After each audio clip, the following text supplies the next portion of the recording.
강원도 고성에서 발생한 산불이 조기에 진화된 가운데 이 지역을 대표하는 천연고찰 금강산 화암사와 건봉사도 다행히 피해를 입지 않았습니다. 하지만 매년 봄철에 되풀이되는 대형 산불로부터 전통 사찰과 문화재를 지키기 위해 철저한 대비가 필요하다는 지적입니다. 강원도 홍천과 춘천, 전주와 청주 등 전국 각 지역에서 봉축탑 점등식이 잇따라 열렸습니다. 4부 대중들은 코로나19가 하루빨리 소멸해 건강한 일상을 되찾길 기원했습니다. 코로나19로 부처님 오신 날 봉축 법요식이 윤달 4월 8일인 오는 30일로 연기된 가운데 윤 4월에 올리는 대표적인 불교의식 생전예수제가 주요 사찰에서 잇따라 열리고 있습니다. 서울 도심의 수행포교도량 조계종 국제선센터도 생전예수제 입제와 함께 화엄사 주지 덕문 스님을 법사로 릴레이 초청법회를 열고 코로나19 극복과 전통문화 계승 의지를 다졌습니다. 정부가 오늘부터 기초연금 수급가구 등 취약계층을 대상으로 긴급 재난지원금 지급에 나섰습니다. 지난 20대 국회가 동물, 식물 국회를 모두 경험한 최악의 국회로 남았다는 평가가 나오는 가운데 21대 국회에선 그 어느 때보다 협치와 공존의 정치가 요구되고 있습니다. BBS 뉴스가 국민들에게 희망을 주는 정치 실현을 위해 마련한 개국 30주년 기획보도 21대 총선 당선인들을 만나보는 시간 첫 순서로 주호영 국회 정각회 명예회장을 만나봅니다.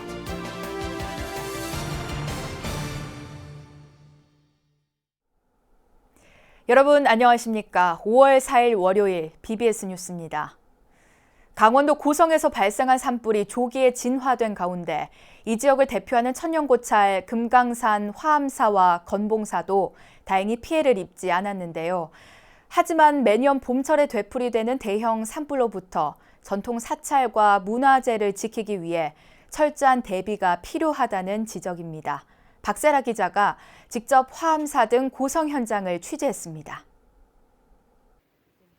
지난해 4월 화마의 아픔을 간직한 강원도 고성군에서 약 1년 만에 또다시 산불이 발생했습니다. 강원도 양양과 간성은 봄철 서쪽에서 부는 강한 바람, 즉 양간지풍으로 인해 산불 발생 위험이 큰 지역입니다. 지난 1일 밤 8시쯤 강원도 고성군 토성면의 한 주택에서 시작된 불이 강한 바람을 타고 산 전체로 번지면서 천년고찰 금강산 화암사 스님들도 밤새 비상대기를 해야 했습니다. 이곳은 화암사 대웅전에서 약 100m 떨어진 미륵전입니다. 이번 고성 산불은 미륵전에서 직선거리로 약 2km 떨어진 곳에서 발생했습니다. 산불 발생 지역 앞쪽으로는 지난해 고성 산불의 흔적이 여전히 남아 있습니다. 다행히 불길이 비껴가면서 피해를 입지 않았지만 황금 연휴를 맞아 템플스테이를 하던 시민들은 밤늦게 급히 대피해야 했습니다. 화암사 주지 스님과 종무원들은 혹시나 산불이 번지지 않을까 마음을 졸이며 밤새 만일의 사태에 대비했습니다. 어제 토성면 도은리 운봉리 일대 산불로 고성군청 직원들과 우리 대중 모두가 대기하고 또한 템플스테이 오신 9분의 신도분들도 귀가 좋지 않습니다. 밤새 고생하신 소방, 산림 관계자 및 공무원, 자원봉사자분들의 노고에 깊이 머리 숙여 감사드립니다. 깊은 산속에 자리한 전통사찰의 경우 소방차가 접근하는 데 어려움이 있어 화재 초기에 신속히 대응하는 것이 무엇보다 중요하다는 지적입니다.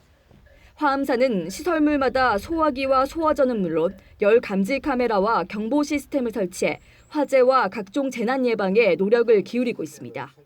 특히 언제 어디서든 실시간 화재를 감시할 수 있는 사찰 지킴이 어플도 적극 활용하고 있습니다. 우리나라 최국단 사찰 고성 건봉사도 소중한 문화유산을 지키기 위해 소방당국과 긴밀히 소통하고 안전장비 점검과 교육 활동을 진행하고 있습니다.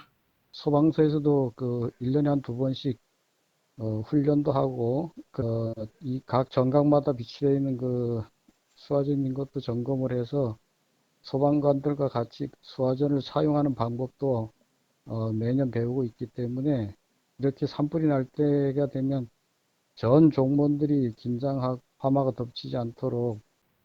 화재로부터 전통사찰과 문화재 등 소중한 불교 유산을 지키기 위해서는 이처럼 불교계가 적극 대처해야 한다는 목소리가 나오고 있습니다. 이번 강원도 산불은 1년 전 고성 산불과 달리 큰 피해 없이 진화됐지만 언제 어디서든 크고 작은 재난이 발생할 수 있는 만큼 불교계도 철저한 안전의식을 갖고 선제적 대응에 집중해야 할 시점입니다. BBS 뉴스 박세라입니다. 강원도 홍천과 춘천 지역 사암연합회와 사찰들이 봉축탑에 등을 밝히고 부처님 가피로 모든 이들이 행복하길 발언했습니다. 봉축 행사에 동참한 사부대중들은 코로나19가 하루빨리 소멸해 힘겨운 나날을 보내고 있는 국민과 불자들이 일상을 회복하길 기원했습니다.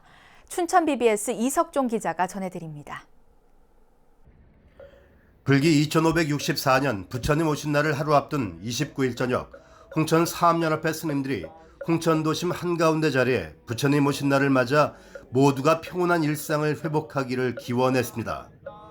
예년처럼 많은 사부대중이 동참하지는 못했지만 부처님의 대자비와 가피가 온 세상에 깃들어 모두가 함께 행복하기를 바라는 마음으로 봉축탑에 불을 밝혔습니다.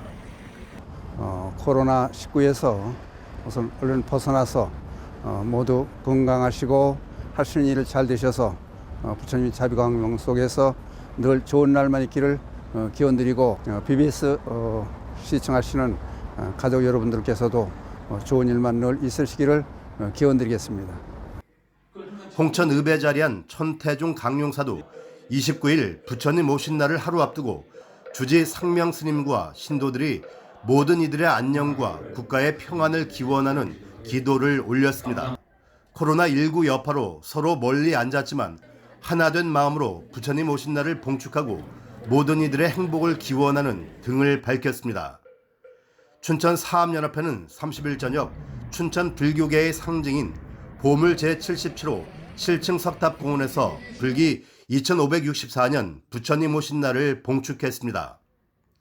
사암연합회 스님들과 불자들은 부처님 오신 날을 봉축하는 연등이 불을 밝힌 가운데 탑도리를 하며 모든 이들의 고통이 물러가고 모두의 마음에 밝은 등불이 켜지기를 기원했습니다.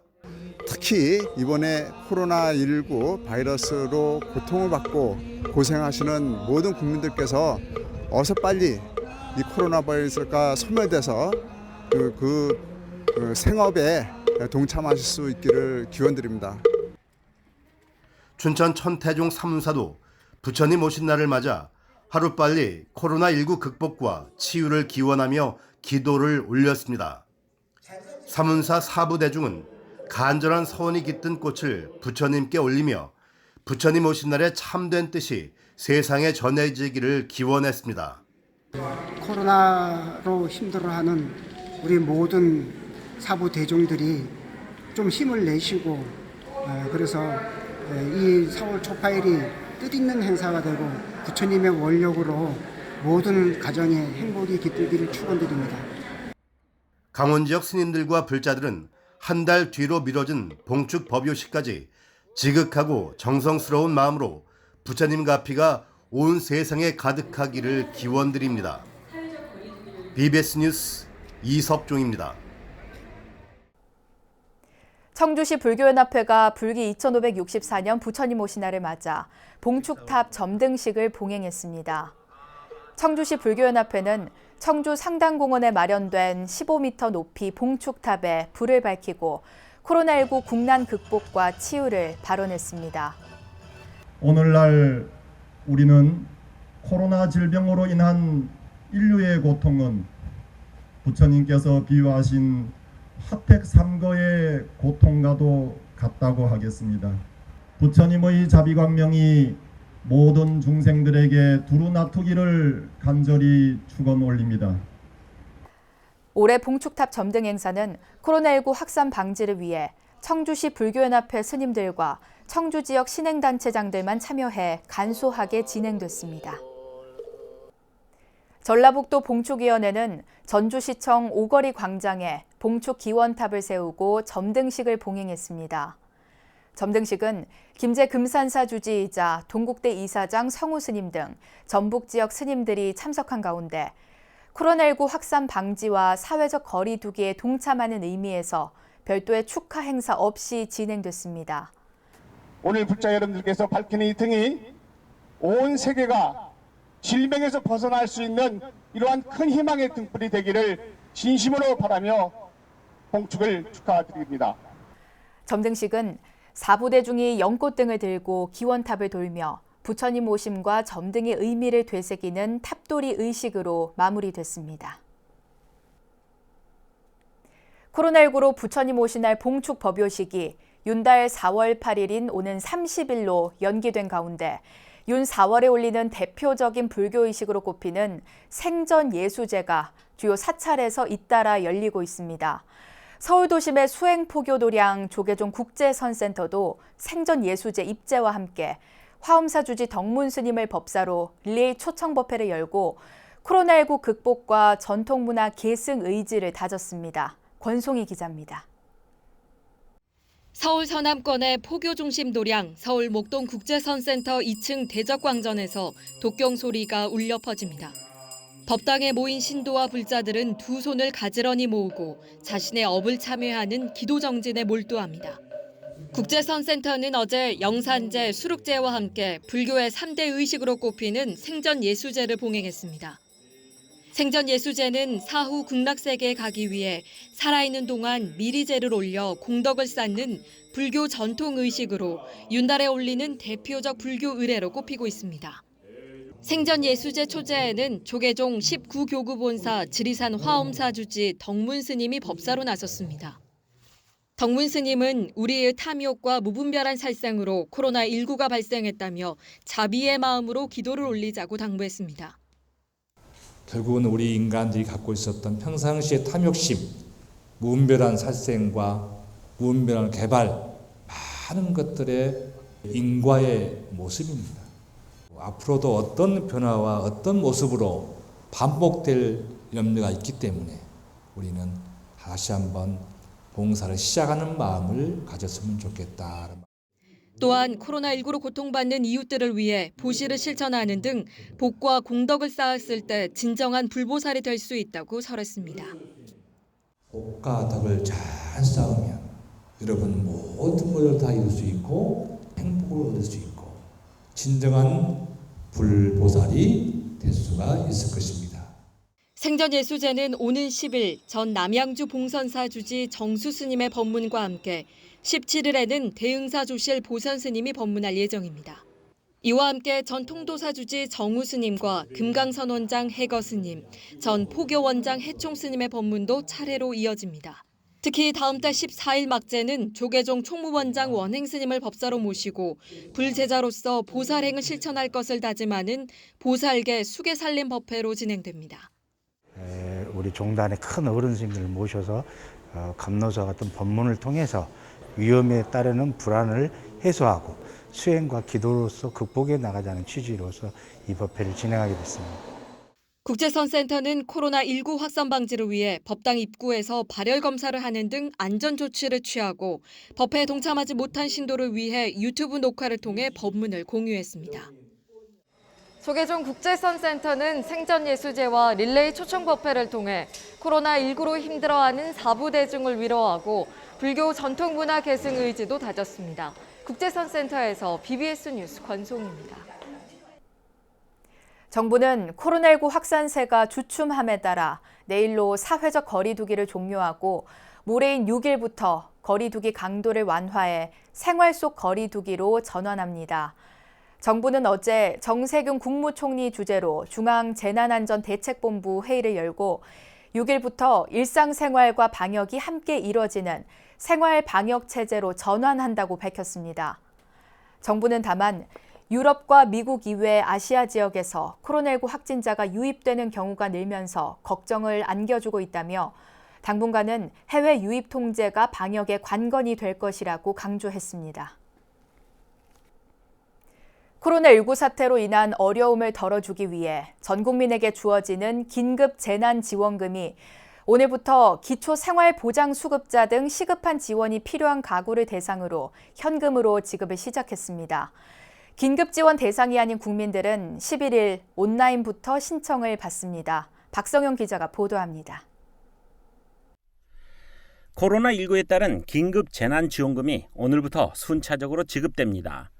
대상은 전체 2,171만 가구, 4인 가구 기준 100만 원입니다. 정부는 신속한 지원을 위해 긴급 재난지원금 조회 서비스 홈페이지에서 세대주 여부와 가구 원수를 오늘부터 조회할 수 있도록 했습니다. 특히 정부는 기초생활보장, 생계급여 등 긴급 지원이 필요한 280만 가구에 대해서는 먼저 현금으로 지급하기로 했습니다. 5월 4일 월요일부터 별도 신청이나 방문 없이 기존 복지 전달 체계에서 활용하고 있는 계좌번호로 현금을 지급합니다. 대체로 5월 4일 월요일 오후 5시 이후부터 기존의 복지급여를 지급받는 계좌에서 현금 수령 여부를 확인하실 수 있습니다. 대부분의 국민은 신용카드와 체크카드 충전, 지역사랑 상품권이나 선불카드 이 세 가지 가운데 한 가지로 선택해 지급받을 수 있습니다. 신용카드나 체크카드는 11일부터 카드사 홈페이지를 통한 온라인 신청이나 18일부터 카드사와 연계된 은행 창구를 통한 오프라인 신청으로 가능합니다. 지역사랑 상품권이나 선불카드는 18일부터 읍면동 주민센터와 지역금고은행에서 신청이 가능합니다.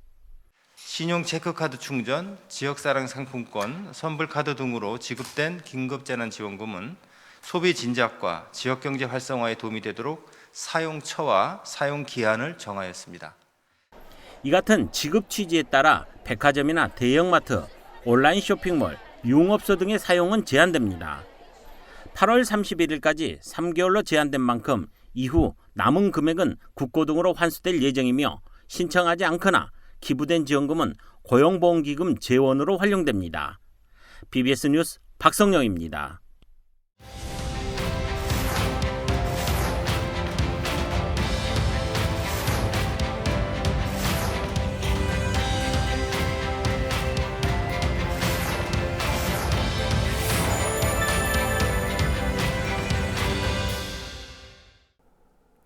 지난 20대 국회는 동물, 식물 국회를 모두 경험한 최악의 국회로 남게 됐습니다.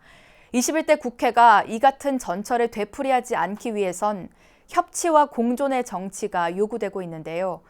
BBS가 정파를 넘어 상생하고 국민들에게 희망을 주는 정치가 이루어지길 바라면서 21대 총선 당선인들을 만나보는 시간을 마련했습니다. 첫 순서로 국회 정각회 명예회장을 맡고 있는 미래통합당 주호영 의원을 최선호 기자가 만나봤습니다. 주호영 의원이 당선된 대구 수성 갑 지역은 21대 총선 최대 격전지 가운데 하나로 주목받았습니다. 야권의 차기 대권 주자인 김부겸 의원을 저지하라는 당의 요구에 선거를 코앞에 두고 지역구를 수성 을에서 갑으로 옮겨야 했습니다. 여기에 코로나19 등 모든 선거 과정은 힘들었지만 결과는 압도적 승리였습니다. 김부겸 후보와는 오랜 좋은 친분이 있었는데 그분과 상대로 선거를 치르는 게 힘들었고 코로나 와중이었음에도 불구하고 많은 분들이 사무실을 방문을 했었는데 한편으로는 고맙기도 하고 한편으로는 걱정이 되기도 한 것이 가장 힘들었습니다. 탄탄한 지역 기반을 확인한 기분 좋은 승리였지만 당의 선거 참패로 주 의원의 마음은 편치 않습니다. 21대 국회에서 당내 최다선이 되는 주호영 의원은 여대 야소 전국을 이끌 21대 첫 원내 사령탑 후보로 거론되고 있습니다. 법관 출신으로 지난해 조국 사태 전국에서 야당의 저격수로 활약한 전문성과 당의 요직을 두루 거친 경험, 온화한 성품을 바탕으로 한 친화력은 주 의원의 강점으로 꼽힙니다. 하지만 5선의 중진으로 자리에 구애받지 않고 당이 다시 국민들의 사랑을 받을 수 있도록 힘쓰겠다는 각오입니다. 우리 미래통합당이 제대로 재건이 되어서 국민들로부터 정말 이제는 맡겨도 되겠구나라는 그런 신뢰를 받을 수 있는 수권 정당이 되도록 하는데 제 가진 모든 노력을 집중할 생각입니다. 불자 의원 감소도 주 의원에게 주어진 큰 숙제입니다. 무게 있는 불자 의원들이 많이 등원을 해서 숫자보다는 얼마나 활동을 더 활발히 하고 적극적으로 하느냐에 딸려 있기 때문에 곧 정각회가 구성되는 대로 어느 때보다도 열심히 활동하고 열심히 신행을 쌓아가도록 그렇게 하겠습니다. 주 의원은 여당이 수적 우세로 주도하는 21대는 오히려 상생의 정치를 실현할 좋은 기회라고 강조했습니다. 딴중만거는 야당은 되지 않겠다면서 다른 당을 품어주는 여당의 넓은 마음도 당부했습니다. 야당은 무조건 발목 잡기를 해서는 안 되지만 더 중요한 것은 여당의 손에 딸려 있습니다. 여당이 좀 시간이 걸리더라도 보다 정교한 정책을 내고 끝까지 야당을 설득할 그런 자세를 가지고 있으면 상생국회가 되는데 3당 체제로 출범한 20대 국회는 협치가 강조됐지만 결국 성공하지 못한 채 역대 최악의 국회라는 오명을 쓰고 역사 속으로 물러납니다. 이번 21대 국회만큼은 국민을 위한 상생의 정치, 공존의 정치가 이뤄질 수 있길 기대해 봅니다. BBS 뉴스 최선호입니다. 이어서 꼭 짚어봐야 될 공감 뉴스들을 모아봤습니다. 오늘의 알찬 뉴스입니다. 조선 선조 40년인 1607년에 제작된 장성 백양사 목조 아미타 열의 좌상이 국가지정 문화재 보물이 됩니다. 문화재청은 17세기 조선시대 불교 조각 역사에 큰 자취를 남긴 현진 스님의 가장 이른 작품인 장성 백양사 목조 아미타 열의 좌상을 비롯해 15세기 상주 남장사 관음선원 목조 관음보살 좌상을 보물로 지정 예고했다고 밝혔습니다. 코로나19 여파로 4월 공연계 매출액이 전월 대비 절반 수준으로 떨어진 걸로 나타났습니다. 공연예술통합전산망에 따르면 지난달 1일부터 30일까지 연극, 뮤지컬, 클래식, 오페라, 무용 등을 포함한 4월 공연계 매출액은 46억 7,644만 원으로 역시 코로나19 영향이 컸던 지난달 매출액 91억 원의 절반 수준에 머물렀습니다. 법정 스님의 정신을 기리는 시민 모임 사단법인 맑고 향기롭게가 가정 형편이 어려운 대학생들을 위한 장학 사업에 본격적으로 나섭니다. 맑고 향기롭게는 오는 13일부터 29일까지 제1회 맑고 향기롭게 대학생 장학 사업을 공모해 대학생들을 대상으로 장학생 신청 접수를 받습니다. 1년 전 산불로 큰 피해를 입었던 강원도 고성에서 또다시 대형 산불이 발생했다는 소식 전해드렸는데요. 당국의 신속한 대처 덕분에 인명피해가 없었다는 점은 다행이지만 산림 85만 제곱미터가 하루아침에 잿더미로 변했고 주민과 군장병 2천여 명이 심야에 급히 대피하고 또 한 번 불면의 밤을 보내야 했습니다. 특히 산불로 인한 전통 사찰과 문화재 피해가 없도록 평소에도 철저한 대비와 예방 노력이 필요해 보입니다. 이상으로 5월 4일 월요일 BBS 뉴스를 마칩니다. 여러분 고맙습니다.